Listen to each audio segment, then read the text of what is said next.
अवेळी पावसाचा सरकारचा अंदाज चुकला काय हा खरा प्रश्न उपस्थित होतो। आता अलीकडे सरकारचे सर्व अंदाज चुकत आहेत। एकीकडे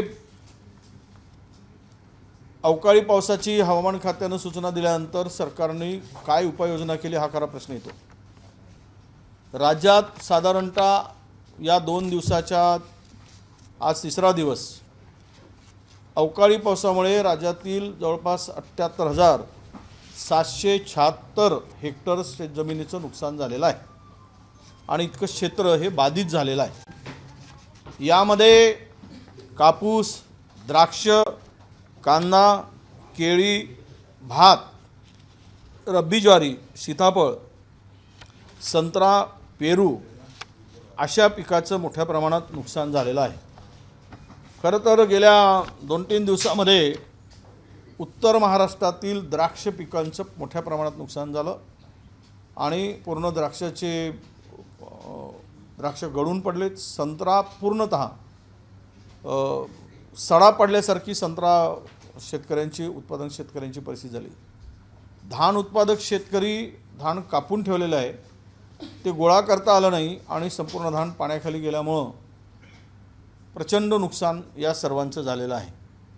मला एकीकडे आत्तापर्यंत दुष्काळी परिस्थिती राज्यात होती आणि अवकाळी परिस्थितीनं शेतकऱ्याचं कंबरडं पूर्णतः मोडून टाकलं आहे आणि सरकार मात्र तेलंगणाच्या दौऱ्यावर प्रचारासाठी व्यस्त आहे।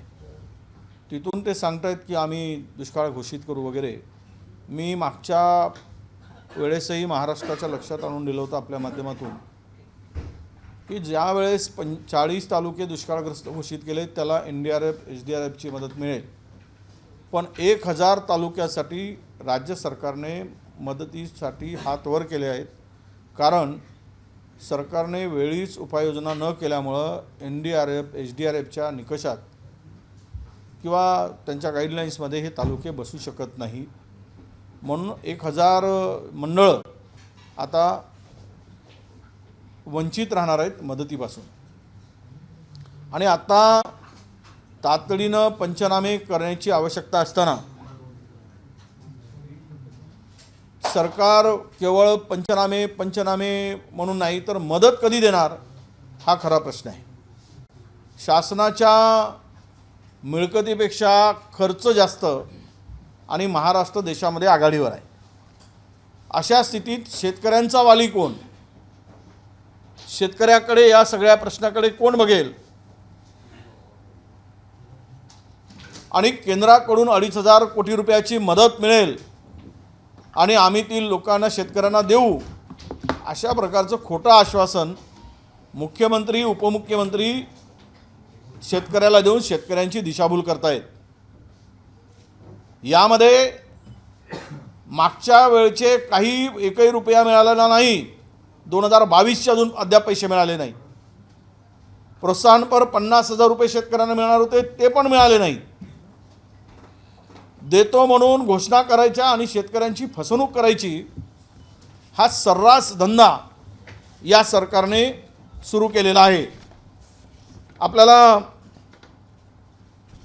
दुष्काळ या शब्दाला तसं पाहिलं तर मागचे जे काही 178 तालुक्यामध्ये दुष्काळ परिस्थिती जाहीर केली साधारणतः 1000 मंडळामध्ये, पण या विषयावरून सुद्धा मागच्या वेळेस देवेंद्रजी फडणवीस मुख्यमंत्री असताना आपल्याला माहीत आहे तो गोंधळ उडाला होता आणि गोंधळ झाला होता आणि ती चूक पुन्हा सरकारने आजही केलेली आहे। केंद्र सरकारकडून मदतीची अपेक्षा मिळणे दुरापास्त आहे।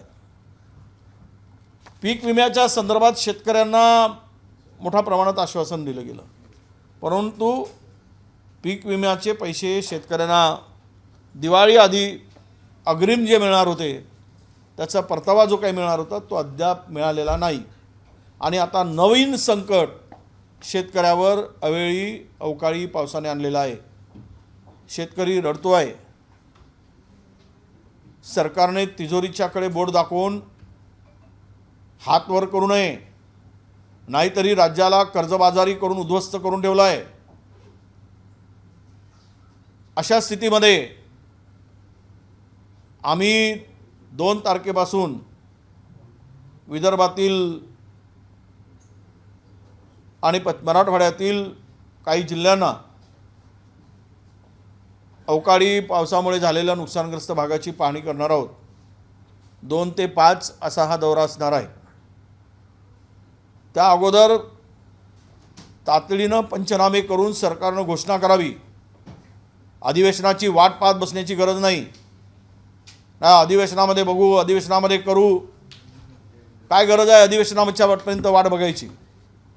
आता त्वरित तुम्ही हे जे 78,000 हेक्टरचं नुकसान झालं आहे त्याची नुकसान भरपाई आणि 1,000च्या वर मंडळामध्ये जे काही दुष्काळ घोषित केला त्या शेतकऱ्यांना मदत, हे तात्काळ शेतकऱ्यांना मदत दिली गेली पाहिजे अशी आमची मागणी आहे. कारणं दाखवू नका. कंत्राटच्या वर कंत्राट काढून डबल किमतीने ठेके वाटण्याचं काम, कंत्राट वाटण्याचं काम हे आता बंद करा. मराठवाड्यामध्ये धरणामध्ये पाणी नाही. पुढच्या नियोजनाचं काही यामध्ये अंदाज दिसत नाही किंवा सरकारचं कुठलं प्लॅनिंग दिसत नाही. कधी नव्हे, या महिन्यामध्ये नोव्हेंबर महिन्यामध्ये महाराष्ट्रात गेल्या 20 वर्षामध्ये टँकर लावले गेले नाही, पण 355 गावामध्ये टँकर सुरू करावे लागलेत. कुठलं नियोजन आहे? कुठे गेले ते जलसंधारण? कुठे गेले ते जलजीवन, जलमिशन, काय जलयुक्त शिवार? जर आज राज्यात ही स्थिती असेल तर सरकारच्या उपाययोजना अपुऱ्या पडत आहेत किंवा सरकारने काही घोषणा करून शेतकऱ्यांची जी काही बनवाबनवी केली ते आता लोकांच्या पुढे उघड झालेलं आहे. म्हणून सरकारला आमची विनंती आहे, आमचा इशारा आहे, अधिवेशनामध्ये वाट बघण्यापेक्षा तुम्ही त्वरित पंचनामे करून या शेतकऱ्याला मदत घोषित करा. NDRF SDRFच्या निकषात बसते वगैरे सांगत नका बसू. आम्हाला माहीत आहे, आम्ही ज्यावेळेस 2020-21 मध्ये राज्यातील 22 लाख हेक्टर शेतकऱ्यांना त्यावेळेस मदत केली गेली होती. कुठेही थांबलो नव्हतो आम्ही. आणि म्हणून आज या सर्व दुष्काळ एकीकडे आणि अवकाळी पाऊस दुसरीकडे असा दुहेरी मार बसलेला शेतकरी या संकटातून बाहेर काढायचा असेल तर तात्काळ 25,000 रुपये पर हेक्टरी 5 हेक्टरपर्यंतची मदत शासनाने घोषित करावी. त्याचं वाटप सुरू करावं. घोषणा करू नये अशी सरकारकडे आमची मागणी आहे.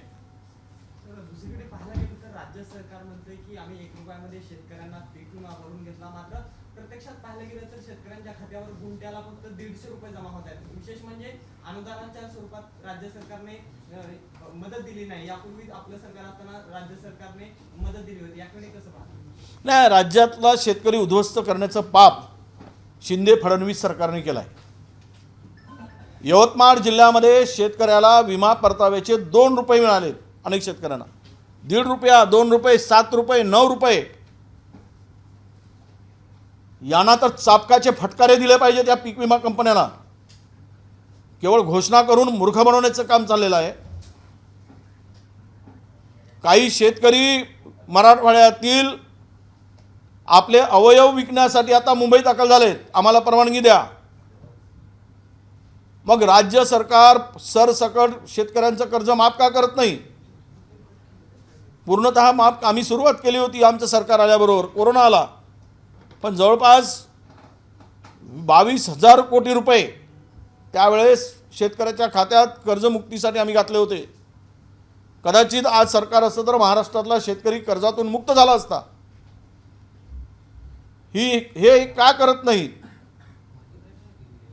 आणि म्हणून पीक विमा कंपन्यांवर वाटा सरकारचा किती आहे आणि सरकारला वाटा किती मिळतो आहे हेही आता आम्हाला सांगावं लागेल. त्याशिवाय 2 रुपये यवतमाळच्या शेतकऱ्यांना इतकी थट्टा करताय, त्याच्या जखमेवर मीठ चोळायचं काम करताय आणि पाप करताय. ₹2 फक्त, ₹2, ₹5, ₹7 असे वाटले, असे पीक विम्याचे पैसे दिले गेलेत. इतकी मुजोरी आणि माजलेपणा या लोकांमध्ये, सरकारच्या लोकांमध्ये कसा येतो आणि हे यांचं कसं ऐकत नाही, हा मोठा प्रश्न आहे. हे सगळे प्रश्न उद्याच्या दिवशी याला उत्तर द्यावं लागेल. अधिवेशन तोंडावर आहे, त्या ठिकाणी त्याचं उत्तर आम्ही मागूच. पण सरकारला मात्र आता जनता वैतागली, विटली आहे. आणि या सगळ्यामध्ये विशेष रूपानं हे सरकार आता बदलण्याशिवाय हा शेतकरी आता सुखी होणार नाही, अशा प्रकारची भावना शेतकऱ्यामध्ये रुजली आहे. मला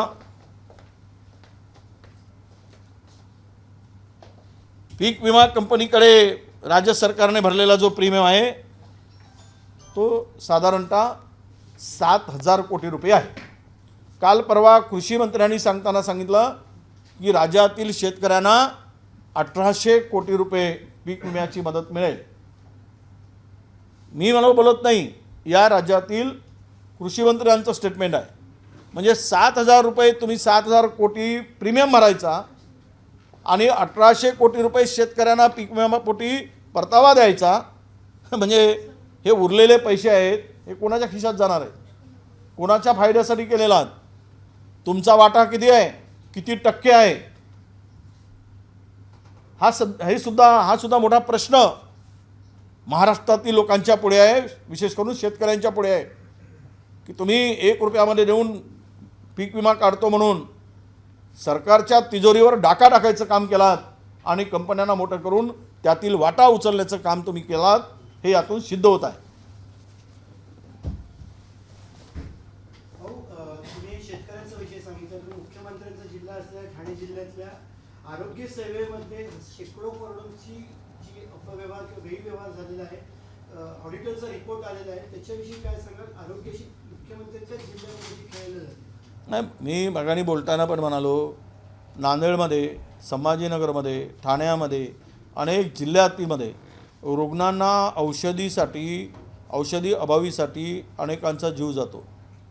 म्हणजे हे रुग्णालय आहेत की यमाची दारं आहेत, असा प्रकार राज्यामध्ये उपस्थित झाला होता. अजूनही ती स्थिती आहे. सरकारकडे या सगळ्या शासकीय रुग्णालयात लोकांसाठी औषधीसाठी पैसे नाहीत आणि दुसरीकडे मात्र 20% घेऊन हे इक्विपमेंट खरेदी केले जातात आणि ते इक्विपमेंट जसेच्या तसे पडून असतात, धुडकात पडली जातात. म्हणजेच राज्यातील आरोग्य यंत्रणेचे किती धिंडवडे निघालेत.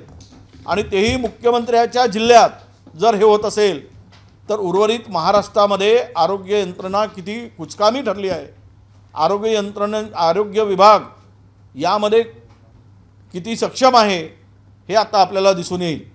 एवढे मोठे प्रकरण आणि घटना घडून सुद्धा सरकार यामध्ये गांभीर्यानं याकडे बघत नसेल तर आरोग्याच्या संदर्भात लोकांच्या जीवनाशी खेळण्याचं पाप हे सरकार करत आहे. लोक मरू देत, यांना त्याची चिंता नाही, यांची त्यांना या संदर्भात गांभीर्याने घेण्याची गरज नाही, असं या ठिकाणी वाटतं आहे. मला 100 कोटी रुपयाची खरेदी असता किंवा महाराष्ट्रामध्ये हजारो कोटीचे असे इक्विपमेंट खरेदी करून पडलेले आहेत, ते इन्स्टॉल झाले नाहीत, वापरात आले नाहीत आणि याच्यामध्ये टक्केवारी कमवून मंत्री असेल आणि त्यांचे सगळे चेले सरकारमधले हे खुश आहेत आणि लोकांना मारायला सोडून दिला आहे. हा विषय फार गंभीर आहे आणि आम्ही या विषयाच्या संदर्भात नक्कीच आम्ही लक्ष घालू. परंतु मला एक ठिकाणी सांगितलं पाहिजे की 28 नोव्हेंबर 2022ला राज्यामध्ये 0 टँकर होते. मागच्या याच तारखेमध्ये मी सांगितलं बोलताना, एकही टँकर गेल्या 20 वर्षामध्ये या परिस्थितीमध्ये नोव्हेंबरमध्ये कधी टँकर लावायची पाळी आली नाही, छावण्या खोलण्याची पाळी आली नाही. मला इथून आपल्या धाराशिव जिल्ह्यामधून, उस्मानाबादमधून मला अनेक शेतकऱ्यांचे फोन आलेत की आमच्याकडे चाराची टंचाई जाणवते आहे, लवकर चारा चावणे सुरू करावे लागतील, अशा प्रकारची मागणी अनेकांनी मला फोन करून दिली. आणि आज जर याच्यामध्ये 355 म्हणालो 380च्या जवळपास टँकर सुरू असतील तर पुढचे 7 महिने या राज्यामध्ये पाण्याविना जनतेला तडफडून मरावं लागेल, अशी परिस्थिती आत्ता आहे आणि यावर कुठल्याही या संदर्भात कुठलीही उपाययोजना करण्यासाठी सरकारकडे वेळ दिसत नाही, तशा प्रकारची कुठल्या बैठका दिसत नाही, प्लॅनिंग दिसत नाही. हे महाराष्ट्राचं दुर्दैव आहे. आरक्षणाच्या संदर्भात छगन भुजबळ म्हणतात की ती कमिटीच रद्द करून टाकली पाहिजे शिंदेची. आणि दुसरा महत्त्वाचा मुद्दा, नाना पटोलेंनी पण काल हेच वक्तव्य केलं. त्यांचं असं म्हणणं आहे की त्या कमिटीची काही आवश्यकता नव्हती. याचा अर्थ काँग्रेस आणि भुजबळ यांची लाईन या सगळ्या संदर्भात सेमच असं म्हणायचं का? सरकारची लाईन असं आहे, मला मुळात दोन गोष्टी सांगितल्या पाहिजे. आम्ही म्हणू ही आमच्या पक्षाची भूमिका आहे की गरज काय होती, पण आपल्या शिंदे समितीची गरज होती की नाही हे भुजबळ साहेबांनी त्या कॅबिनेटमध्ये का सांगितलं नाही, सरकारला का सांगितलं नाही. बाहेर बोलण्यापेक्षा त्याची गरज नव्हती तर तिथे ती समिती रद्द करण्यासाठी काय प्रयत्न केले ती केव्हा करतायत हे त्याने. आणि सरकारची भूमिका या संदर्भातली काय आहे. आज एक मंत्री दुसऱ्याचं जो म्हणत नाही, ते तर एक मंत्री म्हणतात की मी म्हणतो तसं कर, ते मी मुख्यमंत्र्याचं ऐकत नाही आणि SP वर दमदाटी करतात. दुसरे हे बेतालपणे असं वागत आहेत. एकाचा पायपोस एकाच्या पायात नाही, काय चाललं आहे राज्यात कळत नाही. म्हणजे आता तर नवीन फंडा सुरू झाला आहे, फायली अडवा आणि एकमेकाची जिरवा, हे नवीन सुरू केलं आहे. म्हणजे पाणी अडवा पाणी जिरवा होतं तसं फायली अडवा आणि एकमेकाची चांगलीच जिरवा. आणि ते जिरवण्याच्या याच्यामध्ये महाराष्ट्राला उद्ध्वस्त करून महाराष्ट्रातल्या जनतेला बुडवा. गिरवण्याच्या संदर्भात तुम्ही म्हणाला, पृथ्वीराज चव्हाणांनी एक वक्तव्य केलंय की राज्य सहकारी बँकेवरती मी कारवाई केली त्यामुळे आमचं सरकार पडलं. ते पण गिरवण्याच्या संदर्भात काय होतं का? त्यावेळेस मी मंत्री नव्हतो, मंत्रिमंडळाच्या बाहेर होतो. पण त्या अनुषंगाने ते असं म्हणाले की त्या कालावधीमध्ये जर सरकार पडलं नसतं तर मराठ्यांना आरक्षण मिळालं असतं आणि हा प्रश्न इतका चिघळला. हां, याला तथ्य आहे. कारण 2013मध्ये ज्यावेळेस मराठा आरक्षणासाठी आम्ही राणे समिती नेमली, बापट आयोगांच्याकडे तो रिपोर्ट गेला. बापट आयोगांनी त्यामध्ये थोडा विरोध दर्शवला आणि त्याच कालावधीमध्ये सरकार अस्थिर झाला. जी सरकार म्हणून काम करायला सरकार अस्थिर आणि ऑर्डिनन्स काढल्यानंतर त्यांनी तो हे नाकारला गेला. ही वस्तुस्थिती आहे. त्यावेळेस सरकार जर म्हणून त्यावेळेस आमचं असतं तर त्याला पूर्णत्वाकडे नेता आलं असतं आणि मराठा समाजाचा रक्षणाचा प्रश्न संपला असता. या मताशी बाबा म्हणतायत, पृथ्वीराज बाबा म्हणतायत, त्या मताशी मी सहमत आहे. दुसरा महायुतीचा जो फॉर्म्युला येतोय 26-11-11, तर त्यामध्ये अजितदादा गटाला फक्त लोकसभेच्या जास्त जागा देऊ नये यासाठी शिंदेचं प्रयत्न आहे. कारण की अजितदादा गट नंतर आलाय, महायुती आधी होती, त्यामुळे जास्तीत जास्त जागा शिंदे गटाला आणि भाजपला मिळाल्या पाहिजे. काय आता असं आहे की सगळ्यांनी बटणं घालून जाऊ नये पुढच्या वेळेस मंत्रिमंडळात. म्हणजे बटन खालूनच जावं, नाहीतर बटणं तुटूपर्यंत एकमेकाचे कपडे फाडतील. अशी परिस्थिती नजीकच्या काळात येणार आहे. म्हणजे ते मी शीतयुद्ध काय म्हणतो त्याला, कोल्ड वार म्हणालो, आता शस्त्रवार सुरू होईल की काय. कोणी हातात लपवून बिपवून चाकू बिकू घेऊन येतील. मी म्हणतो तसं कर, नाही तर दाखवतो बघ तुला, अशी पाळी येईल. कारण फार तिघेही टोकाचे ॲम्बिशन असलेले आहे. ते आम्हाला पाहिजेच, काही करा, देख लेंगे. एक मिशीला हात लावतो, दुसरा मिशी दाढीला हात लावतो आणि तिसरा आपल्या गालावरच हात फिरवत असतो. तीन तिघाडा काम बिघाडा असं काम चाललं आहे. आणि यामध्ये जागा वाटपाचं काय, ते लोक तसे किती वाटा, कोणाला किती घ्या, लोकांनी ठरवलं आहे महाराष्ट्रातल्या तुमची जिरवायची. त्यामुळं तो विषय कुठे आला आहे. तुम्ही 22 घ्या, तुम्ही 11 घ्या. हां, पण हे सगळं तुम्ही त्याला हे करण्यापेक्षा महाराष्ट्रातील अवकाळीमुळं आज जी जनता हैराण आहे त्याकडे मात्र बाबा रे तिघेही एकतोंडाला या आणि माझ्या शेतकऱ्याला वाचवा. हा पहिला प्रश्न आहे. तुमचे खासदार किती वाढतील, तुमचे आमदार किती वाढतील, पण त्यापेक्षा शेतकरी वाचाल तर तुम्ही वाचाल. आणि शेतकरी माराल तर तुम्हाला मारल्याशिवाय लोक फिरू देणार नाहीत आणि रस्त्यावर मिळेल त्या ह्याच्याने तुम्हाला ठोकतील. हे लक्षात घ्या पहिले. आणि म्हणून शेतकऱ्यांसाठी पहिले तातडीनं उपाययोजना करा, मदत करा, अशी आमची सरकारकडे मागणी आहे. शेवटचा विषय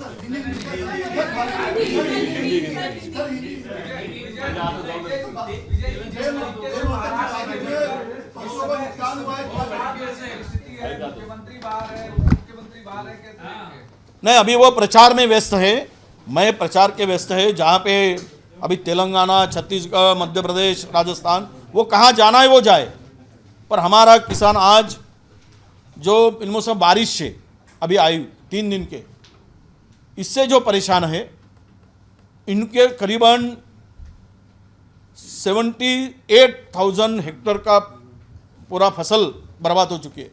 इसमें केला है, संतरा है, राइस है और आपका ज्वार से लेकर तो सब्जी तक लेकर बहुत सारे प्याज, इन सब पिकों का बहुत बड़ा फसल का नुकसान हुआ है।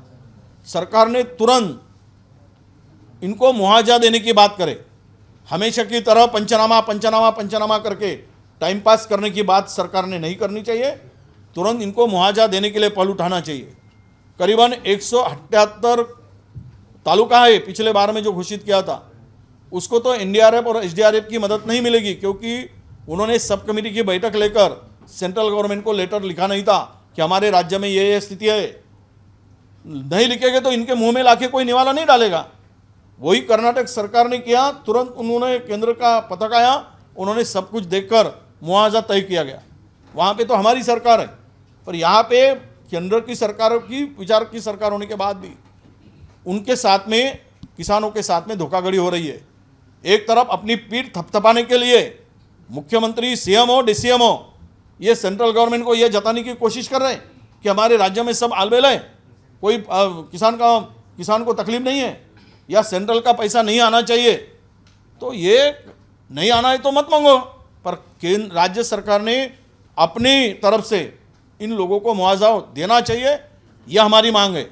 और विशेष रूप से अभी जो 2-3 दिन बेमौसम बारिश हुई, इसमें भी सरकार ने तुरंत मुआवजा देना चाहिए। 25,000 रुपया पर हेक्टर, 5 हेक्टर तक मुआवजा होना चाहिए, क्योंकि किसान पहले भी राउट से परेशान था, अभी आज ये बारिश से परेशान है। दोनों तरफ से किसान को मार पड़ रही है।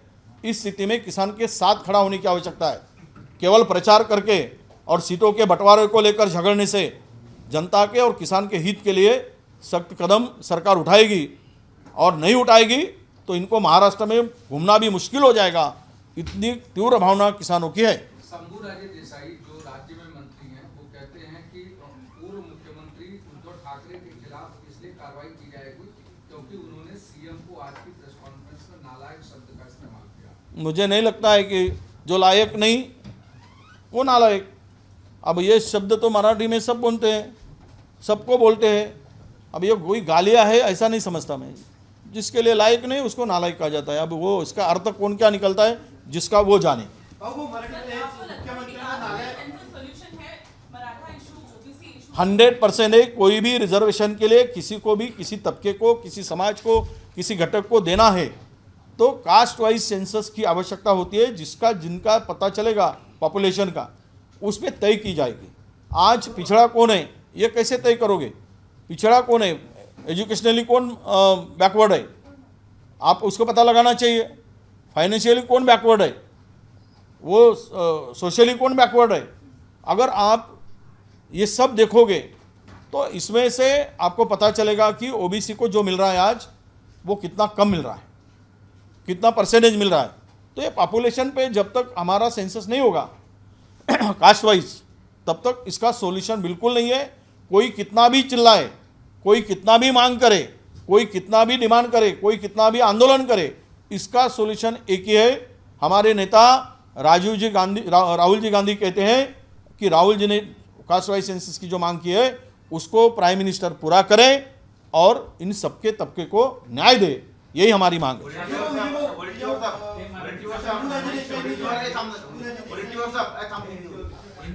शंभूराजे देसाई कह रहे हैं कि 3-3, 4-4 मंत्री ग्राउंड ऑन फील्ड जाकर खेतों में जाकर मुआयना कर रहे, कितनी नुकसान हुआ इसका जायजा ले रहे, लेकिन उद्धव ठाकरे या नेता विपक्ष है या कांग्रेस है इस पर सिर्फ राजनीति कर रहे हैं। उन्होंने 2.5 साल में किसानों को कुछ नहीं दिया था, वो कभी किसानों के बांध पर नहीं गए थे, और अब जो सरकार काम कर रही है उसको वो कटघरे में खड़ा कर रही है, गलत है।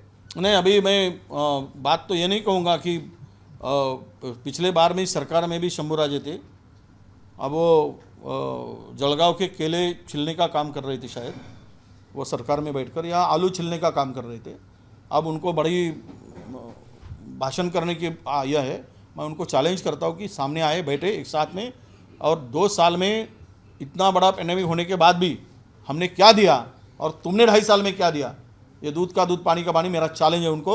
मैं भी उस डिपार्टमेंट का मिनिस्टर था, हमने क्या क्या मदद की, वो भी तिजोरी में पैसे नहीं थे हमारे, बहुत दिक्कत थी, पूरा महाराष्ट्र ठप पड़ा था, यही तो साथ में थे तब क्या मुंह सिला हुआ था क्या इनका, कि मुंह बंद था, क्या फेविकॉल डाला गया था इनके मुंह में? नहीं, कल कैबिनेट की बैठक है, कितनी आप मुआवजे की, जो आपने 25,000 का या प्रति हेक्टेयर 25,000 मिलना चाहिए, कल कैबिनेट की बैठक है, उसमें डिसीजन होना चाहिए कि सरकार से भी इंतजार करेगी पंचनामा होने का? नहीं, पंचनामा तो सरकार का करने का समय आया है और वो दिन अभी जल्दी से जल्दी हो गए। अगर किसानों के मुआवजे के ये तकलीफ में पंचनामा नहीं होता है और मदद नहीं मिलती तो हम लोग सरकार का पंचनामा करने को हमारे किसानों से अपील करेंगे और किसान इनका पंचनामा जरूर करेगा और इनको रास्ते पर खड़ा करेगा। विजय जी, जिस तरीके से लास्ट यार हे वो एकूणराजेंचे म्हणाले, हां. छगन उल्लेख उद्धव ठाकरेंनी नालायक असा केलेला आहे, त्याच्यावरनं शंभूराजेंनी तक्रार करण्याची तयारी सुरू केलेली आहे. मला नाही वाटत हे काही शब्दाचा छल करणं किंवा शब्दातून फिरवा। आता अनेक वेळा अनेकांना नालायक सरकार, नालायक मंत्री, अनेक जण म्हणतात जो लायक नाही तो नालायक, ज्याला लाज, त्याला ज्याला शरम असते ज्याला शरम नाही म्हणतात, पण जो एकदम बेशरमच असतो त्याला बे लावून टाकतात, बेशरम म्हणतात। त्याच्या अर्थ शिवी वगैरे असं काही त्याचा गृहीत धरू नये, ज्या लायकीचं नाही असं म्हणून त्यांचा कदाचित उद्धवजींचा असा म्हणण्याचा रोख असावा असं मला वाटतं।